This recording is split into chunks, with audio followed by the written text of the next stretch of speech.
Testing, testing. 1, 2, 3.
See Indiana Jones and the Dial of Destiny with a free Fandango movie ticket when you spend $35 at Applebee's. Give 'em hell, Indiana Jones! Indiana Jones and the Dial of Destiny only in theaters on June 30th for limited time at participating locations. Tax and gratuity excluded. Indiana Jones and the Dial of Destiny rated PG-13.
Welcome.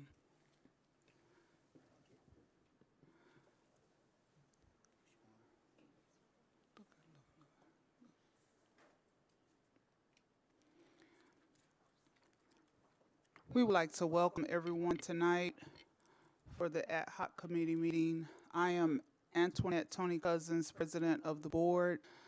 I will now turn this over. We are now switching roles. I want to welcome everyone. We're going to go with introductions. Before we do that, I will turn this over to the new chair of this particular committee, Mr. Matt Davis. Thank you, President Cousins. I am Matt Davis. I'm Vice President of the Board of Education, and as of 2 months ago, taking over as the chair of this committee. I was previously, I think I was vice chair. I don't know. I've been here before. But thank you all for joining us. We do want to introduce people. We've got people both on the Zoom as well as in the room. If possible, we'll start with the Zoom. If people could introduce yourself and explain what your role was in the citywide plan for education. Cheryl, I don't know how to best direct that, but I'll turn it over to you.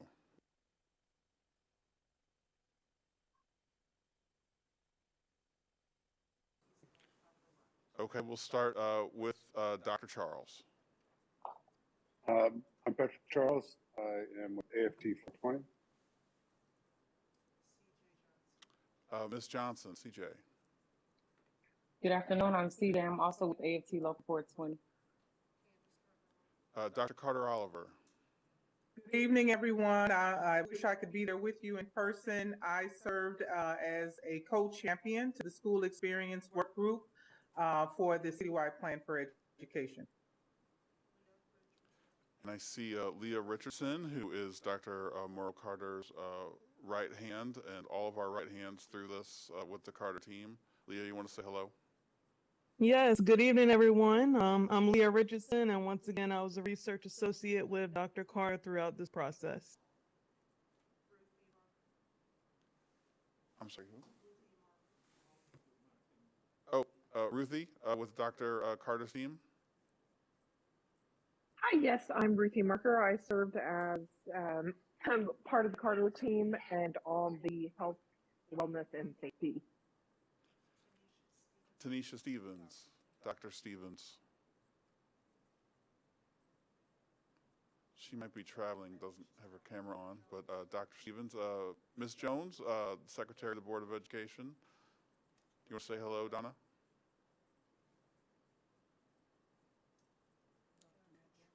Dr. Noble. She might be traveling as well. And Mr. Cyrillic. Oh, yes. Hi, Dr. Noble. You want to go? Yes, good evening. I'm Dr. Catrice Noble, and I serve as the co-chair of the Community Workforce Group. And now Mr. Cyrillic. Yeah, I'm Todd Cyrillic. I'm a local architect and helped with the served on the infrastructure committee.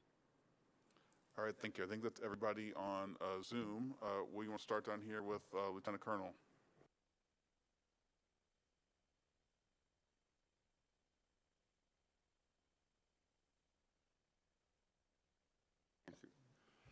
Mike Jones. I was on the infrastructure work group. The Mike Jones. Good evening, Square Watson, Deputy Superintendent of Operations for St. Louis Public Schools, served on the Infrastructure Committee. Hi, Jerry Huckman. I served as co-chair of the School Experience team with Dr. Candace Carter Oliver.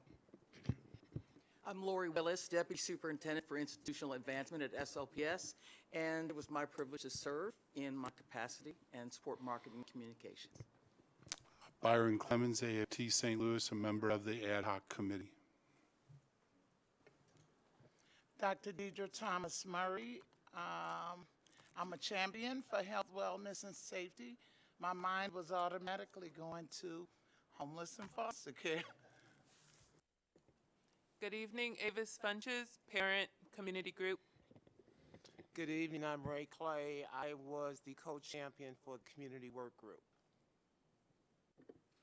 Good evening, Isaac Pollock, also for St. Louis Public Schools. My name is Paula Gertner. I was on Dr. Carter's team and part of the Education Workforce Committee. John Rowe, I'm the City Planning Director.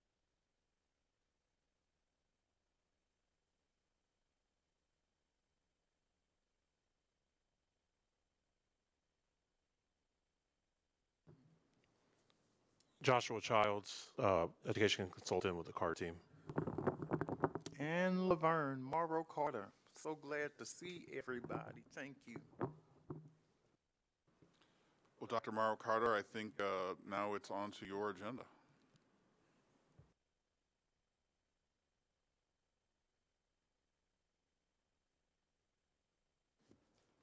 Ms. Van Noy, I turned my mic on. I told them, and I'm telling Lori them, I'm not going to be walking around and performing. Our work is done. I don't need to motivate folks that way. We're going to start with the slides. The formal process requires that we present the blueprint to the ad hoc committee, and the ad hoc committee makes the recommendation for approval by the board. Next slide, please. Our meeting goal is to review the final draft blueprint, and the ad hoc committee do a decision to present for board approval. We have a couple of board, where is Miss? Okay. We have several board members present. Donna Jones on the phone, Matt Davis, who was our president through this process, now chair of the ad hoc committee. The board meeting is tomorrow. This meeting was originally scheduled for June 26th. I think it was a very wise decision to bring these meetings closer together. Next slide. We had a welcome by the board president. This is the wrong, oh no, this is the right set of slides. I'm going to go through and review the blueprint chapters, and then I'll take questions from the committee members, and we'll respond. I won't be able to address any questions at this point about making changes or edits. We went through all of that. I can clarify content, and any questions about future activities will go to the board, and then we'll have committee approval. Mr. Davis, is that the way that's going to go? Next slide, please. I want to just revisit key terms. I always said through this process that meanings are in people. And if you all look at the chapters, you'll notice we have a glossary at the end of the chapters so that we are on the same page in terms of terms. A champion, a person who fights or argues for a cause or on behalf of someone else. I noticed all the champions introduced themselves as co-chairs or of the committee, but they truly served as champions, and my theme song has always been "You Bring Me Joy." Actually, I'm going to play that tomorrow at our gratitude gathering. A stakeholder, an individual, group, or organization that is impacted by the outcome of a project or a business venture. So we have thousands of stakeholders in the city of St. Louis that this work will impact. A blueprint is a plan for building something, and it includes guidance and recommendation for how to develop something that is usually new and redesigning an organization or a system. It's not a strategic plan, and it's not strategic action. And we've said that consistently, and I said numerous times when Ms. Cousins and Jay James called me, I would not have signed on to do a strategic plan. A strategic plan, a strategic action is the details, it's the process that allows organizational leaders to define the vision. It goes into the steps that need to happen, who needs to do it, and the time frames. They're very different things. A lever, and I see the work groups as levers. They were levers, a mean or way of achieving desired changes. I was so pleased that by the end, the stakeholders and the champions all started using the language. They moved from saying sub-questions to enabling factors. An enabling factor is something, a situation, person, place, circumstance that allows change to happen, an ecosystem. And I want to go on record, and I know this is being recorded and live streamed, and I've had this conversation with Mr. Davis and Ms. Cousins.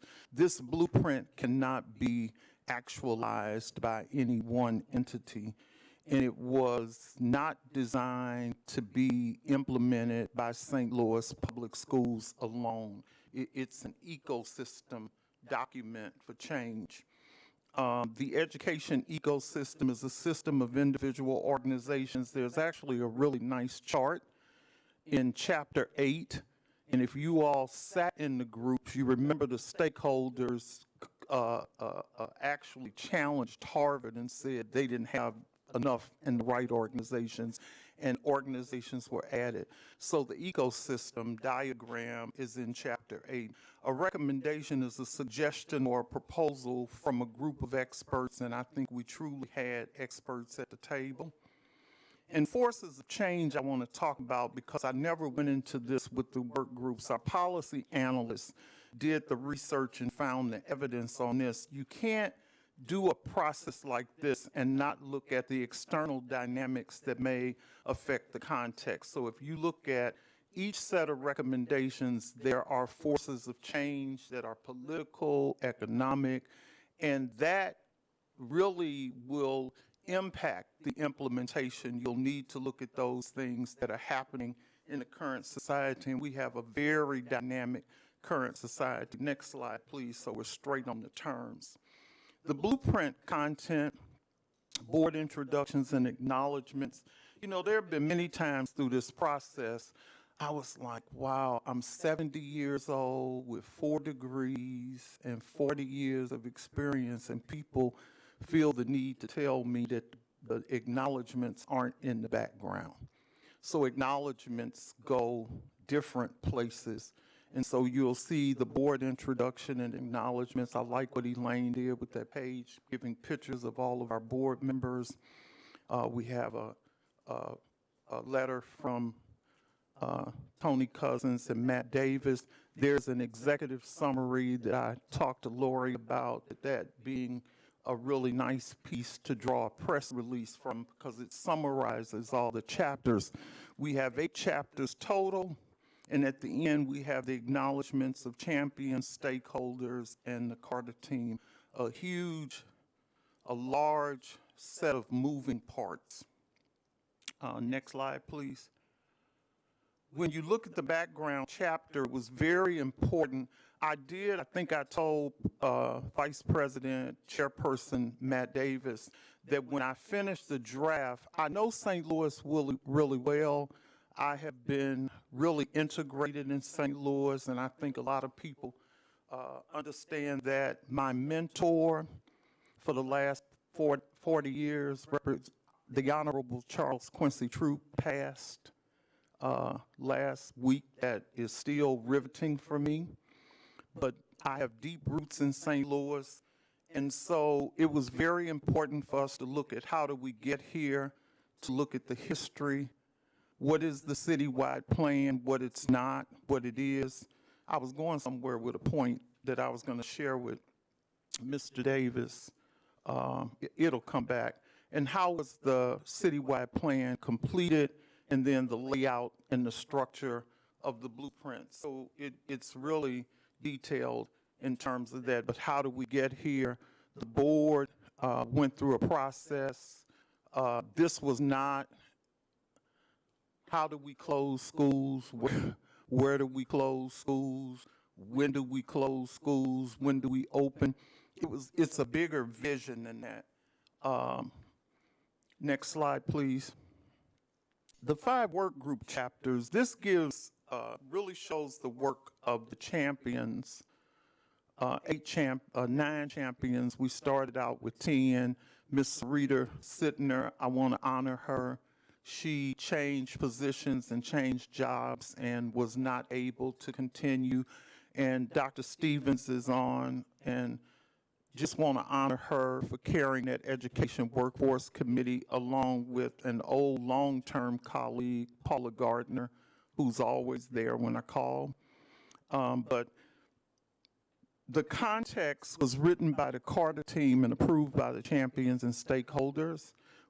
We couldn't just put these recommendations out like a skeleton just being naked. You had to build just the context and background around them. And so that was a process where our policy analysts looked at literature guided by Dr. Childs, who is a global academic. He actually just flew back from Europe, where he teaches and is a global education expert. So happy to have him. But he guided the team in writing the context, assuring that the evidence was there. The recommendations over 9 months, 62 macro level recommendations. I heard Ray Clay explaining to somebody who wanted to see more detail, and I borrowed her language. She was looking in their eyes saying, this is macro level. This is not implementation. So these are macro level recommendations developed and approved by active stakeholders in each work group. The justification narratives that you see for each recommendation were written by the Carter policy analysts and approved by the champions. The forces of change, these sections were researched and written by the Carter policy analysts and approved by the champions. The promising practices, Dr. Childs guided that and set the standards for the practices that you see across the country that would inform the work that we want to do, where you all could go, or in implementation, you could look and see what other school districts have done. And so those are consistently how all the 5 work group chapters are set up, very detailed, with a lot of content. These chapters were written so that when you get to the collective impact of the implementation phase, however that's set up, those groups would have a foundation to work from. If you look at what happened with building the blueprint, everything started from scratch. The stakeholders had to design, had to look at a lot, and it was really a lot to do. Next slide, please. This was really exciting for me when I saw these themes emerge. 5 themes emerged across the work groups, and I'm going to have to go to the page because I can't see the slides. Page 84. And that was the other thing. We wanted you to be able to tell folks, go to this page and see it.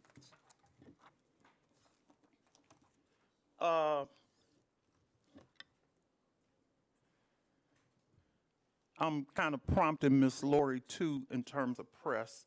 I think this is the big story. This is the big story, which is the 5 themes. Schools should be anchors and hubs of neighborhoods. This was so amazing, and you all can see we did a content analysis of the recommendations, and we actually pulled the recommendations where it was consistent.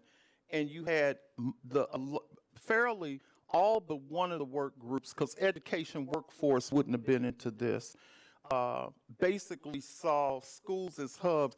Every time Mr. Carter and I come to St. Louis, there's a few little places that we like at North St. Louis near Baden, and it's painful when we went down Riverview and saw the schools there and saw the neighborhoods. So these recommendations are really serious when you look at the details of where the stakeholders and the champions went, saying schools should be anchors and hubs of neighborhoods. Right now, I see neighborhoods and no anchors but liquor stores and fast food, high-fat places. That's the one thing, Paula, if I could redo, we should have took a windshield tour. We should have had the group literally take a windshield tour to look at neighborhoods and schools. But I think folks got it when you look at the recommendations. The second recommendation is authentic and frequent community engagement is a driving force. We heard complaints in the work groups and definitely the public meetings about the failure to authentically engage the community and authentically go to the community. There was a scathing article that came out from a professor at Washington University that kind of spoke to that when she talked about the inherent, what appears to be inherent racism and how schools were closed. And I know some of that was done, but that's a major recommendation that went across work groups. Equity for all students, that was really a buzzword. I like what infrastructure did. Infrastructure said define it, but we also did some define equity. And equity, at my age, I'm so tired of catchwords, catchphrases, flavor of the day. It is, you know, having been in the field almost 40-something years, you've lived through all these different flavors. It reminds me of the Wiz, the black version, where the Wiz changed colors and it's like, what color is it today? But equity is one that's talked about, so we get into that. Number 4, Byron, I hope you love this because this came up across all work groups. School personnel should be valued and edified. And you can see that in all and across all the work groups. And the final one is all future decisions about school infrastructure, systems, and operations should be data and evidence driven. And all of that is defined and justified in recommendations. So those were the 5 themes. And if Dr. Kettenbach were here, this chapter is dedicated to him because all along the way he kept saying, Dr. Carter, are you going to show us where it converges? And I said, yeah, in my field, that's called, no, are you going to show us where we have similar themes? And it's called convergence, and it's a qualitative analysis that I personally did myself and did a content analysis of all 62 recommendations, and these themes emerged, as you can see, justified here. Next slide. Chapter 8, evaluations, lessons, next step. When you do evaluation, it's in the background, and we brought on an independent evaluator that's not on my payroll. We hired her independently. She's done a lot of school evaluation work. So you see her whole chapter where she was evaluating what we did, the process we did, whether we did what we said we were going to do. And her evaluation shows that we did what we said we were going to do in terms of engaging champions and stakeholders. I used to tell Mike Jones all the time that my job was to, when you're a master facilitator, your job is to move a group of people from point A to point Z. And the first movement was moving the champions and guiding them, and then having them move the stakeholders. And I think this document is a testimony to the effectiveness of that process, because you can't get to a document like this with these many stakeholders without putting a lot of time in educating. The icebreakers that we did, if you were in groups, were really my training programs. They were really my exercises to train and facilitate at the same time. Lessons, you all, revolve around stakeholder and community engagement strategies. I listened to a board meeting, maybe about 3 weeks ago, and I heard a whole dialogue about legislation that had been passed around engagement. And I think that's interesting because when I look at the evaluation from the stakeholders and the public, these were the weak areas. The authentic engagement of stakeholders and community strategies. And I make recommendations for how that needs to be done. And it's nothing new. Communities have been doing it, as Ray Clay knows, a long time. Very intentional, very authentic, and strategic. 2 key recommendations for the success of Phase 2 implementation, and I'm going to say this as I exit. Any group that tries to run with this solo, when I hear people say we're going to take this into the school district and we're going to do it, you're going to fail.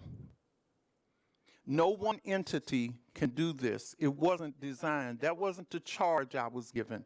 I asked the question, and Byron, thank you for reminding me of this all through the process. And sir, I want to thank you for that boilerplate language that you sent, emailed to me, and we put, hopefully you see all the way through, that it is a citywide plan.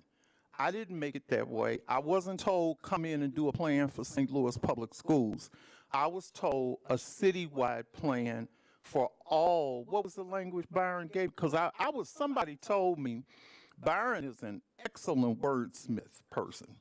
So when you came with that, I was like, let's go with it. It's schools and education support systems in the city of St. Louis. So that's who has to implement this. I also strongly propose that the 9 champions be part of a transition team and an ongoing advisory committee, because there are only 2 people living that know this process inside out, backwards and forwards. That would be me and Leah Richardson.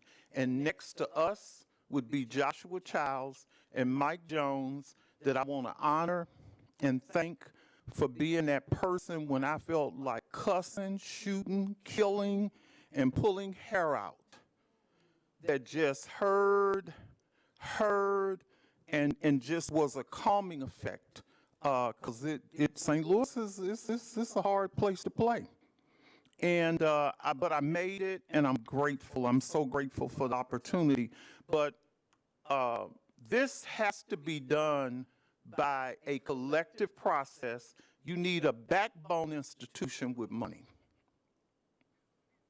I'm going to say that. So that looks like an organization that has money that can bring on experienced staff with collective impact experience that will pull your ecosystem together to do these recommendations.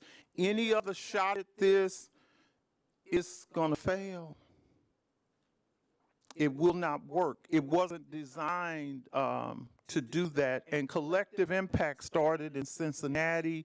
They're doing it all over the country with great outcomes. Next slide. That's it. Any questions, comments?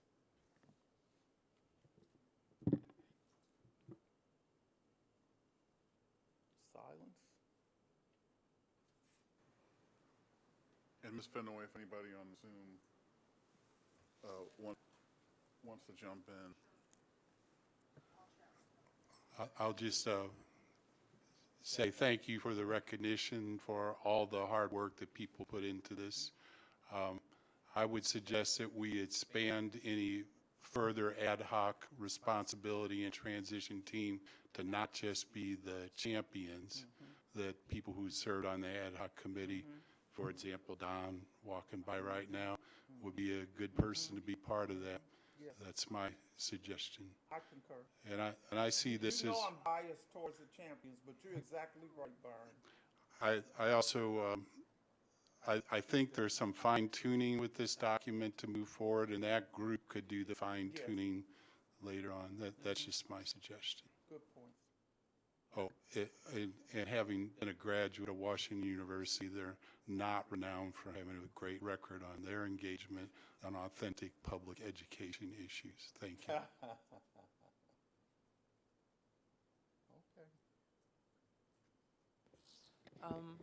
I felt like I started this process not really understanding, and I probably really don't understand too much now, but I will say that by working in the work groups together, it started to feel like when you pulled up that page with the kind of collective thoughts and how everyone in the group kind of had a similar idea, it felt less lonely. You know, it felt like we all understood and saw the same things, and we wanted the same things. And I felt really proud to continue to work with people in the groups together.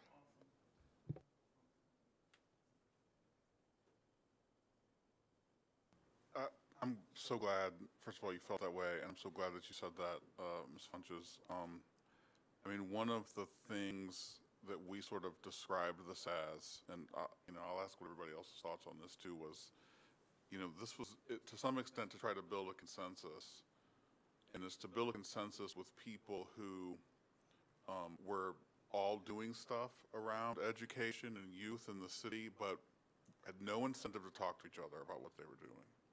And we use the word silos all the time in many contexts, but silos probably isn't enough. Those were silos with moats and, dragons and, cannons. People were not talking to each other. And I guess it did kind of feel lonely. And I remember after my first work group meeting, I went to Tony, Ms. Cousins, President Cousins, I said, this is a horrible idea. This is never going to work. We have nothing in common. I don't know how we're going to build this. And, she said, trust the process. And we trust the process, and I feel the same way. I know one of the criticisms is going to be, because I've already heard it. I heard it before the document was even done. Like, well, this isn't what I expected. There's no, you're not telling us exactly what we need to do. There's nothing in here that's going to say we're going to solve all the problems here. I wanted a map. I wanted, like you said, this school should be here and everything's going to be great. This school should have this and everything's going to be fixed. That's ridiculous. That's never going to happen. But what this is, again, is that consensus document. We know, starting from this, we have a task now that there is some agreement from people who are working that everybody needs to provide something.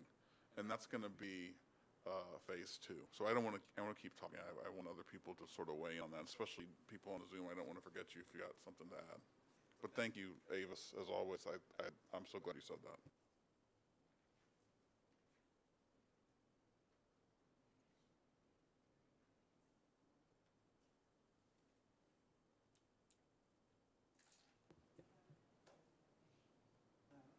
Well, I'll go ahead again and I have to go back a little bit in time before we started this process, and my brother and boss, Ray Cummings, came up with this idea. He started some education summits, and education leaders recognized several things. One of them was a moratorium on building new schools in the city of St. Louis, which passed almost unanimously in the Board of Aldermen. And starting this process, just look at a citywide plan. We're all familiar with this, but maybe it's worth revisiting some of them. We have 4,000 unhoused kids on any given night in the city of St. Louis. We have tremendous trauma for the students, the families, the community, and the employees of the district who sometimes go through this for decades and have their hearts broken continually. And yet we have continued to make progress as a district, which isn't always reflected in the news media and everywhere else. We've regained accreditation. We now have an elected school board back. There's reason for hope and promise, but it does have to be a collective work together and recognize the people who do the work. So I'm proud to have taken part in this, but I also want to recognize it won't be easy.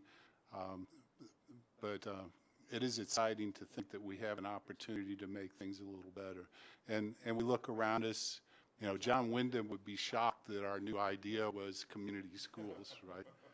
Because we had functioning community schools for decades in the city of St. Louis, but we think, and as a union nationally and locally, that's part of the key. The other one is pre-K and parents as teachers and having certified teachers in classrooms and professional development for everybody. I mean, that collective professional development. There's a way to do that for all the entities in the city of St. Louis. But I shouldn't go on any further, but thank you for listening. I want to chime in too, if that's okay. Please do. I want to agree with Mr. Matt Davis, and I also want to agree with our parent over there. I'm sorry, we're at the city council meeting for the youth, and my son is on the board, so there's plenty of kids, y'all. The little boy asked me how I get in here, y'all. Let me get out of here. So I just want to say thank you, Dr. Carter Oliver and Dr. Deidre Murray for making me use my voice. I kind of felt like initially I was so lost and confused. It was so many words and just so many documents. But when we got in the group, you all made us use our voices, which makes us feel that we do have a voice. So I thank you for both for making me feel that, and I thank you for what you all have taught me that I can carry in the next phases and goals of my life. Thanks.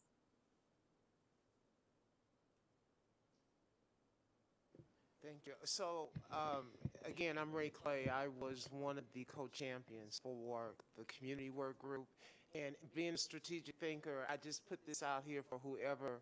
I'll throw it out. Someone catch it, please. As you move forward in the implementation of the next step, phase 2, I do understand the need in the document for to level set when you get to the discussion of, justification and factors, because you do have to level set the discussion.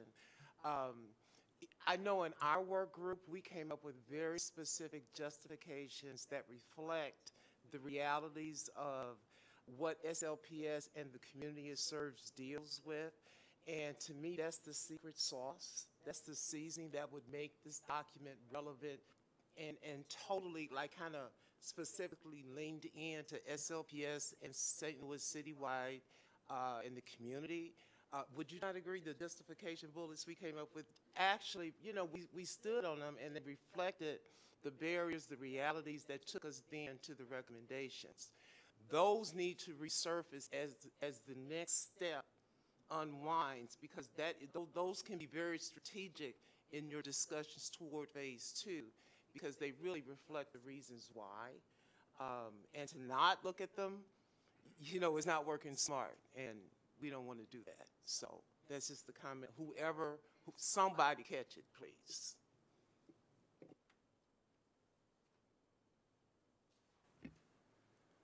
I don't need to pull it in. Can you hear me? Yeah, you're good. In our group, Health, Wellness, and Safety, it was unique in the sense that not even midway through this process, St. Louis Public Schools experienced major trauma. And not only did we experience it, we were recovering from the pandemic as we were envisioning or reimagining this blueprint. And Major Cousins and I, we were deliberate about including students, staff, and families. And I often shared with Dr. Morrow Carter about the working wounded. And the pandemic, the shooting, and life just happening, we didn't have the luxury of saying ouch. We were intentional about encompassing what we saw and what we've experienced over the years. And interestingly, in our group, one of our members experienced trauma from a shooting in high school.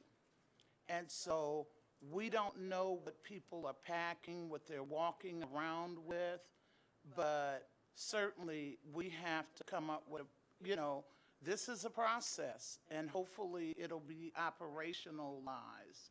I think in our group, we were ready, we were in the weeds, and so some of the participants who would show up for the community meetings, they wanted to talk about reading, talk about math, and just hands-on stuff. But we had to look from a 50,000-foot view and come up with a workable plan to reimagine city schools, this citywide plan. And so I commend all the folk who started out with us and are still here. This was work. Everybody had different roles, and I'm looking at Lori, even her efforts, just getting the word out. It's work when folk don't check their emails, or you have to be an active participant. This isn't a one-person job. And so I salute our board members for even suggesting and of course, your boy Ray, even suggesting this process. We need to rebuild our community. I often talk about the bullets, the potholes, the road rage, and the ignorance that we experience just in our everyday life. We have to be deliberate, and we also have to think about self-care in this process because things aren't like they used to be. People are broken, and many don't seek treatment. I often say if we don't treat it, we're bound to repeat it. And so we need to be deliberate about ensuring that this plan is operationalized and that students are safe, they're healthy, they're well, and staff and families as well. I used to say if I can't fix it, forget it. But when you have children or people you're investing in, you can't say forget it. We just have to keep coming up with solutions that work.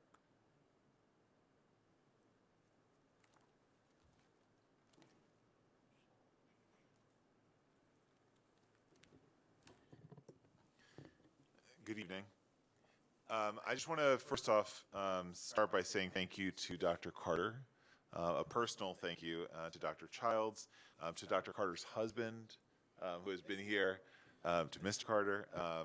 I just think that you all were charged with something, you've delivered on that, and I just want to say on a personal level how much I appreciate the amount of work that you all have put into this, and how much heart you've put into this, and so I think it's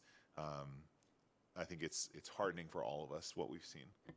I think what I want to share is that I look at this as a prioritization document, a document that says there's a million different ways that you can think about education, and think about helping kids, where to start, and this is a document that's already helping organizations, other organizations in the city, to decide where to focus, where to prioritize. So in my head, that's what this is. It's a prioritization. It's going to be the backbone for a backbone organization or for other organizations, and the central thing that other things will grow off of. So I'm really excited about that, but I just wanted to frame that. And I think, I said this earlier today, I think the proof will be in the pudding, right? So of course right now people will look at this and say, what does this really mean? I think the answer is in 12 months from now, when we look back, what decisions will have been made differently because this exists?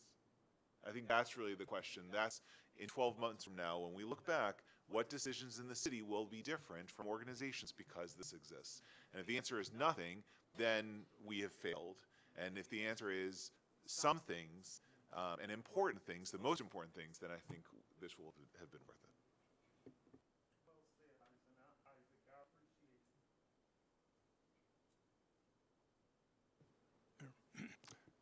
Thank you. A few comments I'd like to make in listening to some of these.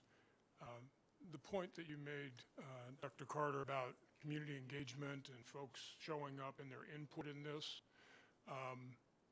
I heard that too, and every effort was made to get individuals to attend various sessions. Surveys were sent out, but I'm reminded of the engagement that took place in 2019. And there were 700, 800 people that showed up at sessions on a Saturday, and I can still remember sitting in one of those rooms and hearing parents talk about some of these same comments, including transportation and the starting times of middle schools. Really. But there was a lot of input there, and I went back and looked through some of that. That was informative. A lot of surveys as well, and that information, you said you read every piece of information that was out there, so that was sort of the underpinnings of a lot of engagement, and then COVID happened.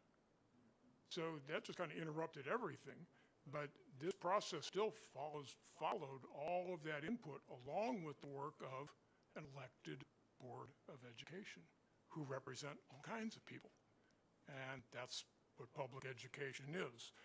So there's a foundation there on input, and built into some of these recommendations are, for example, the concept of a village or local community hub of schools, it says in there, one of the recommendations, to incorporate more routine community and parent engagement. And there will be opportunities for that, not big formal meetings, but routine meetings and sessions. So that was built in. Wanted to make that point.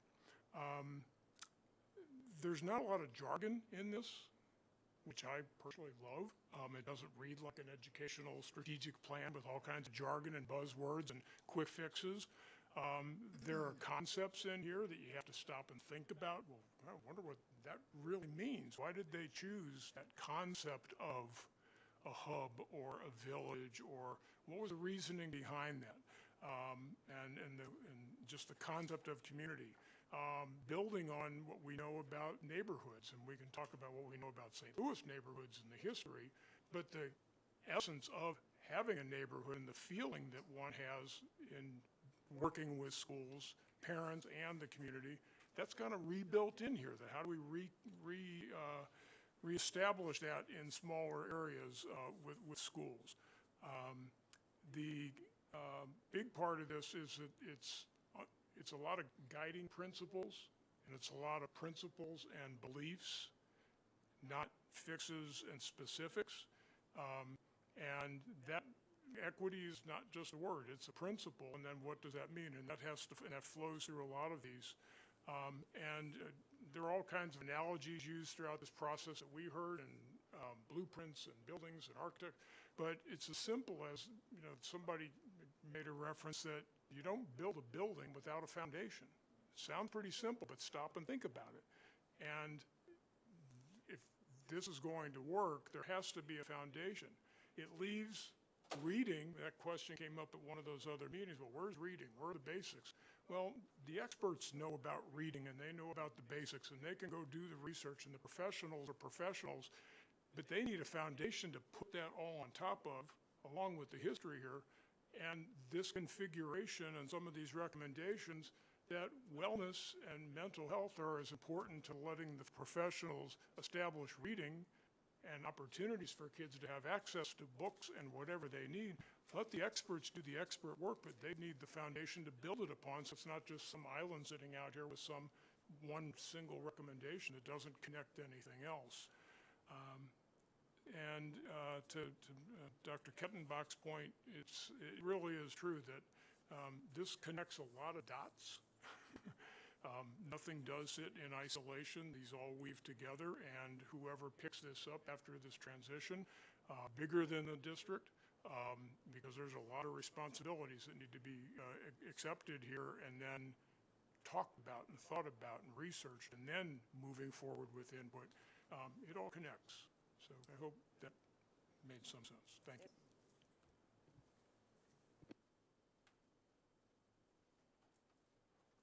Well, before we make a motion and a vote, I did just want to talk a little bit about what I think the expectations from the Board of Education are for the next steps. This was an ad hoc committee of the Board of Education of the City of St. Louis. That's not something random. That's actually something that is established by Missouri statute, that the Board of Education of the City of St. Louis is empowered to appoint committees to assist it in its fiduciary responsibility for the education, providing for the education of all children in the City of St. Louis.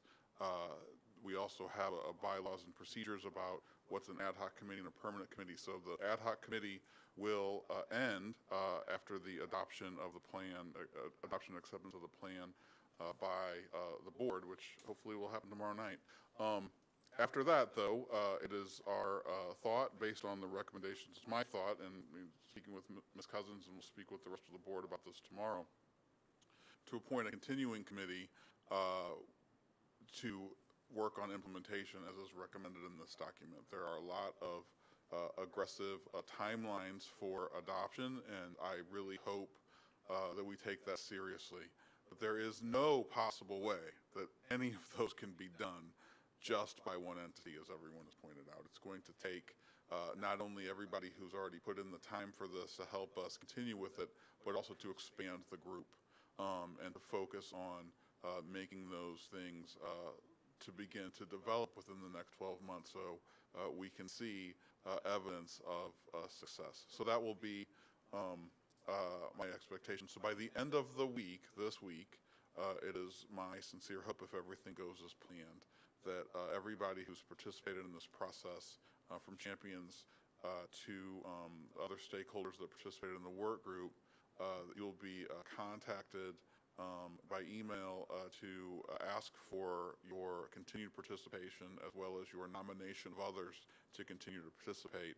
And we'll start to sort that out as soon as possible after the adoption of this plan, acceptance of this plan. Any questions about that? I'm sorry. Let's do that after we vote. So I would like to make a motion that this ad hoc committee recommends to the Board of Education of the City of St. Louis the acceptance of the blueprint for the citywide plan for education. Can I have a second? Who did that? Oh, thank you, Lieutenant Colonel. All in favor, please indicate by saying yes. Yes. All opposed? Yes. Please indicate by saying no. The motion carries. There you go. Well, we still got one more vote, and they're a hard group to please. I know you got two. You only need two more. As the Mike Jones always says, all that matters is you count the votes. He probably said it more colorfully, and there was a basketball analogy attached to it, and it probably went on for a little longer, but that was the lesson I took. Any final comments? And I could say, for our perspective, we do have a sort of a short summation video, which will sort of serve as the final comments from Ms. Cousins and I. Oh my gosh, yes, we need to do that, please. Okay. Well, let's run the video, and then we will turn it over to our artist, who has graced us several times, and it's always very exciting. All right.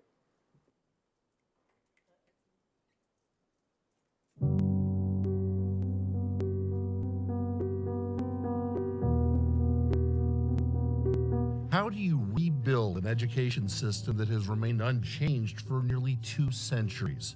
It requires equal parts motivation, vision, and planning, all things that have been developed over the last 18 months as the blueprint for a citywide plan for education has been developed. We knew that we were operating in a very fractured system of education in the city of St. Louis. We've never intentionally said, this is what we want our school system to be. We started the process knowing what the problem was, that people weren't talking to each other. St. Louis, once one of the 10 largest cities in the United States, is now ranked around 65th. St. Louis's population has dropped from over 700,000 to fewer than 300,000 in a relatively short period of time. From that, we had the opportunity to kind of take it to the next level to say it's not just about St. Louis Public School, but it's about the city as a whole and education as a whole. In addition, the needs of students are different. The citywide plan is necessary because there is a disconnect in the infrastructure that will continue to impede success unless it's addressed. Housing is a factor. Safety is absolutely a factor. You know, the infrastructure of what we're dealing with, the health and safety, all of these things are key components. Your community is key components to what's going to lead to how our kids are learning. Most agree this process was born out of the moratorium on opening new schools the Board of Education passed in 2021. It happened on the heels of painful school closures that took place just before. While education deserts were left in the city because SLPS schools and charter schools closed simultaneously, with none of the entities communicating with one another about their plans. This remains one of the overarching problems in education here in St. Louis. The goal of the moratorium was to put a pause on opening and closing schools. That's where the citywide plan came from. Whereas the City of St. Louis needs a citywide plan for education to ensure the public school system provides a quality education for all kids all the time. This movement was announced in February of 2022. The initial goal was to identify and recruit the stakeholders with the vision to deliver a 21st century education for the 45,000 school-aged children still living in the city of St. Louis. About 60 parents, educators, students, clergy, business, and civic leaders would form what is called an ad hoc committee to start the process. Over the next months, there would be meetings of these volunteer committee members who formed into groups looking at 5 vital areas: school experience, health, wellness and safety, education, workforce, infrastructure, and community. That meant we had people who were on the ground. That means that we had parents, we had grandparents, we had aunts and uncles, we had community volunteers, we had school security officers, we had food service workers. Yes or no? By the time the citywide plan committee held its first public meeting in September of 2023, those topically assigned groups were in place. The members, referred to as champions, had ideas that were starting to come into focus. We want to be sure that every child is guaranteed certain things when they walk into a St. Louis City school. They're guaranteed, if you're in high school, access to advanced placement or AP courses. They're guaranteed arts programs and music programs, right? So our committee is all about ensuring that if you're a child in this city, you get the things you need to learn. If you're a teacher in this city, you have the resources you need to teach. I have children who have grown up and gone through both systems, the charter and SLPS. So for me, it's about all students and all families in the city of St. Louis. We are the community workforce. We've been told several times that we're not bringing everybody to the table, but we are. And it's a process that you must understand, because it's not about us as individuals. It's about the kids. In May of 2023, the final public meeting was held. The report was nearly ready, and those champions, the people who had rolled up their sleeves months earlier, laid out some of the highlights as they saw them. Part of our recommendations was really looking at what are those other barriers to recruitment and to retention. There should be a social contract and commitment, not just from the school districts, but from the families and community partners. Public education systems in the city of St. Louis must critically and thoroughly define equitable access to excellent education for all students before implementation of the blueprint.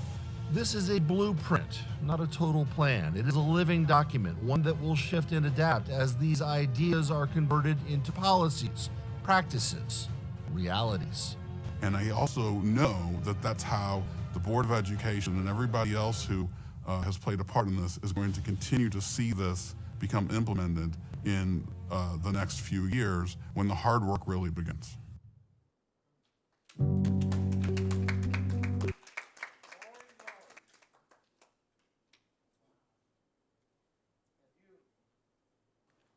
Let's have our artist.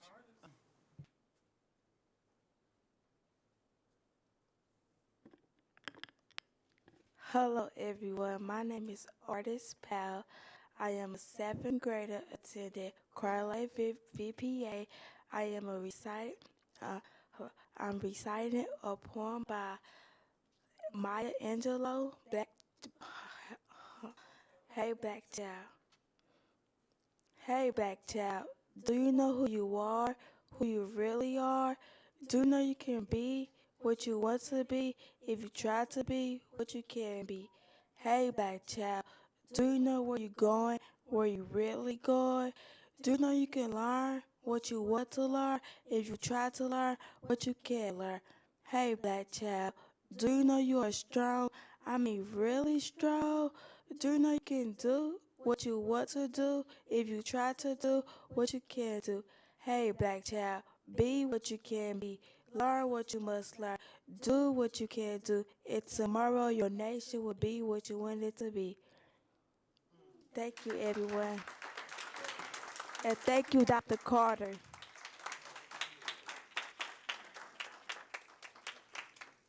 And with that, this meeting is adjourned.